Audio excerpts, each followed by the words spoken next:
Praise the lord అందరికీ welcome to CPF TV. నేను మీ అభినయ్ దర్శన్. అయితే రీసెంట్గా ఒక 4-5 డేస్ బ్యాక్ హనీ జాన్సన్ గారి యొక్క ఆడియో లీక్ అయింది. ఆయన వైజాగ్లో ఉంటారు. క్రైస్తవుల తరపున చాలా పోరాటం చేశారు. ఆయన గతంలో చాలా విధాలుగా ఆయన క్రైస్తవుల తరపున పోరాటాలు చేస్తూ మతోన్మాదులకి బుద్ధి చెప్పే ప్రయత్నంలో, వాళ్ళ గ్రంథాల్లో ఉన్నది అసత్యం అని చెప్పే ప్రయత్నంలో ఆయన జైలుకు కూడా వెళ్ళారు. అక్కడి నుంచి మళ్ళీ విడిపించబడ్డారు. ఏదేమైనా క్రైస్తవుల తరపున చాలా పోరాటం చేసేటువంటి గొప్ప వ్యక్తి హనీ జాన్సన్ గారు. అయితే ఆయన 4-5 రోజుల క్రితం ఒక ఆడియో లీక్ అయింది. ఆడియో లీక్ అయితే దాన్ని పట్టుకొని మతోన్మాదులు కొంతమంది పాస్టర్లు ఆడియోని పట్టుకొని వాళ్ళ ఛానల్లో పెట్టి దాని మీద వాళ్లకు నచ్చినట్టుగా ఆయన నిందిస్తూ, ఆయన్ని తిడుతూ, హేళన చేస్తూ, వ్యంగ్యంగా మాట్లాడుతూ రకరకాలుగా ఆయన్ని ఇబ్బంది పెడుతున్నారు. అయితే నా స్పందన ఏంటంటే, ఒక కాల్ రికార్డింగ్ అంటేనే ఒక పర్సనల్ కాన్వర్జేషన్, అది ప్రైవేట్ కాన్వర్జేషన్. అది అంటే ఒక ఇద్దరు వ్యక్తులు ఫోన్లో మాట్లాడుకున్నప్పుడు పర్సనల్ లైఫ్ని మాట్లాడతారు. ప్రతి మనిషి కూడా, ఈ భూమి మీద ప్రతి మనిషికి కూడా బలహీనతలు ఉంటాయి. మనిషి అంటే బలహీనుడు. మనము దేవుళ్ళం కాదు, మనము దేవదూతలం అంతకంటే కూడా కాదు. మనం మనుషులం. కోపం ఉంటుంది, ఆవేశం ఉంటుంది, ఈర్ష్య ద్వేషాలు ఉంటాయి, తక్కువ సమపాలలో ఉంటాయి. అయితే మనము పవిత్రంగా పరిశుద్ధంగా బ్రతికే ప్రయత్నం చేస్తూ ఉంటాం. ప్రతిదినం కూడా క్రీస్తుని పోలి నడుచుకునే ప్రయత్నం చేసేవాన్నే సేవకుడు, స్వార్థికుడు, క్రైస్తవుడు అని అంటాం. అయితే ఇలాంటి కోవలో సేవకులం కూడా ఉన్నాం. మేము కూడా బలహీనులమే. అందుకే ఈరోజు మేము సజీవులుగా బ్రతికున్నాం. మాలో కొన్ని బలహీనతలు ఉంటాయి. పాపాలు కాదు. పాపం వేరు, అతిక్రమం వేరు, బలహీనత వేరు. బలహీనతలు అందరికీ ఉంటాయి. మనిషి బ్రతికున్నంత వరకు బలహీనతలు వెంటబడుతూనే ఉంటాయి.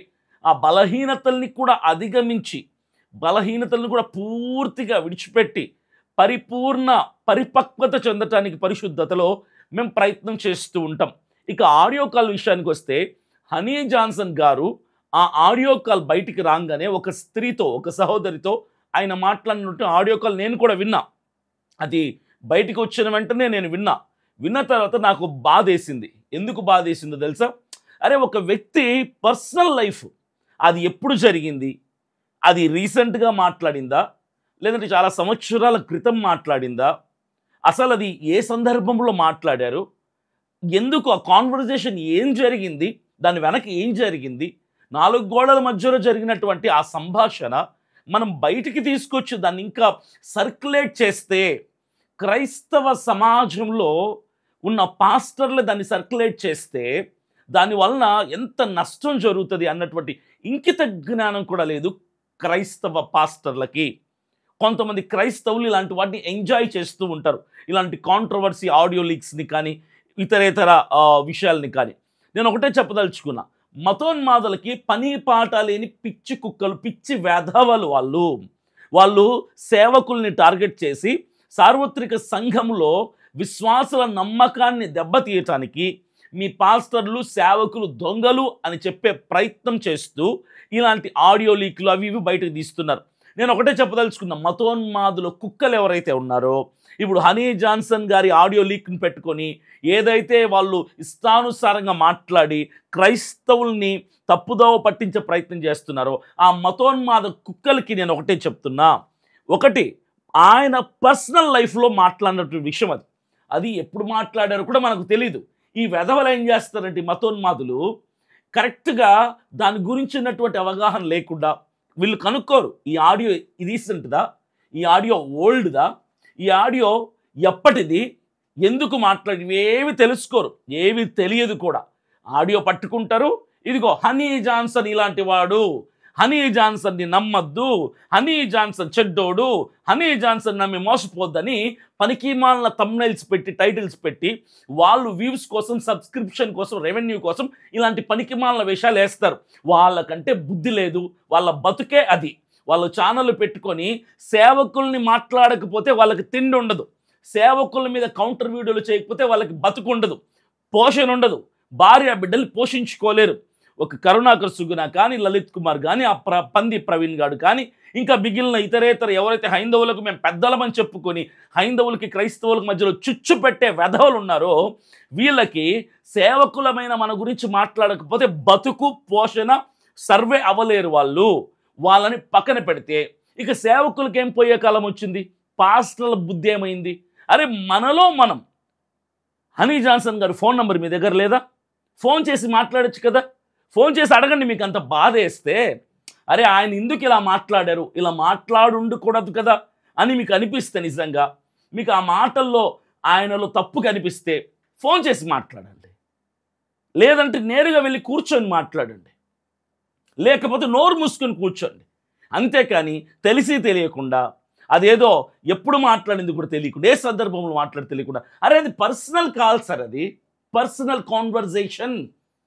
మనం 4 గోడల మధ్యలో ఫ్యామిలీతో 100 మాట్లాడుకుంటాం, కోపతాపాలు ఉంటాయి, తిట్టుకుంటాం, కొంతమంది కొట్టుకుంటారు.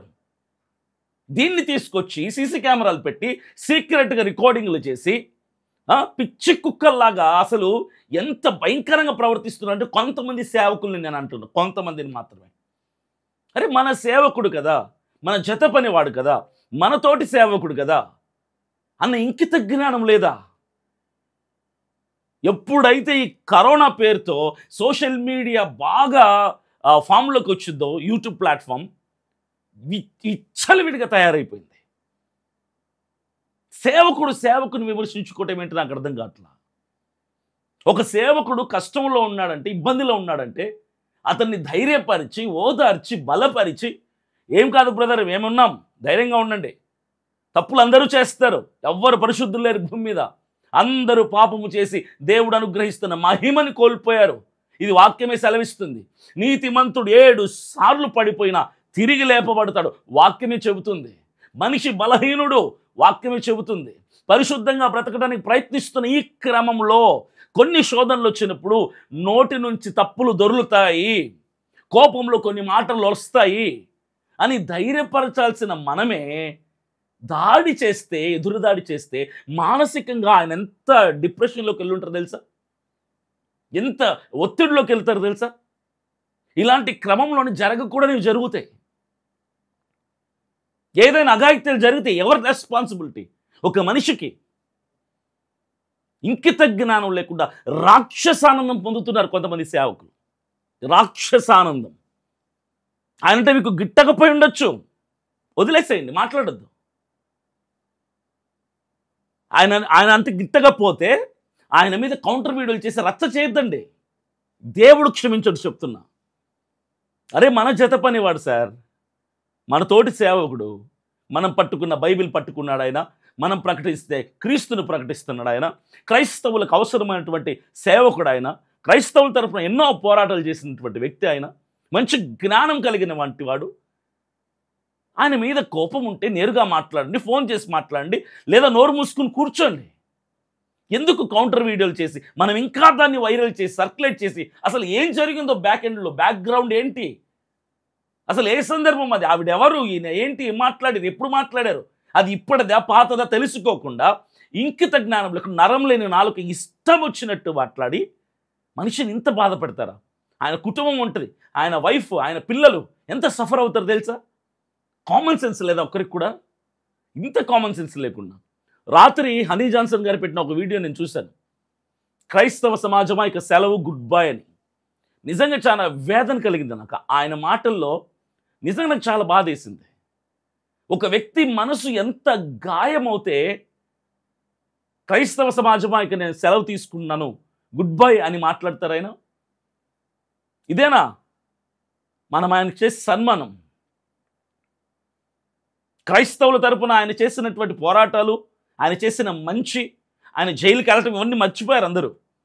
ఒక్క తప్పు జరిగితే 99 మంచిని విడిచిపెట్టి ఆ ఒక్క తప్పును పట్టుకొని ఆ మనిషి చచ్చే దాకా వెంట పడతారు పాస్టర్లు కొంతమంది. యూట్యూబ్ ఛానల్ ఒకటి పెట్టుకొని వాళ్ళ మీద పడి ఏడవటమే.